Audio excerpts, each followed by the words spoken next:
Welcome to Kenton's videos. Enjoy the video. In this video, I will explain how to connect Internet CCTV. First, identify your camera's connection type, whether it's wired or wireless. Gather all required components, including power adapters and network cables. Next, strategically place your camera in its desired location, ensuring it has a clear line of sight and easy access to a power source. This initial setup is crucial for a stable and effective surveillance system. Now let's get your camera online. If it's a wired camera, connect it directly to your router with an Ethernet cable.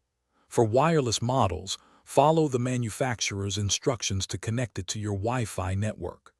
Access your router's administration page to assign a static IP address to your camera. Finally, set up port forwarding to allow external access, which is essential for remote viewing. With your camera connected to the network, it's time to set up remote viewing. Download the official mobile application provided by your camera's manufacturer. Create an account within the app, and then add your camera by scanning a QR code or entering its unique device ID.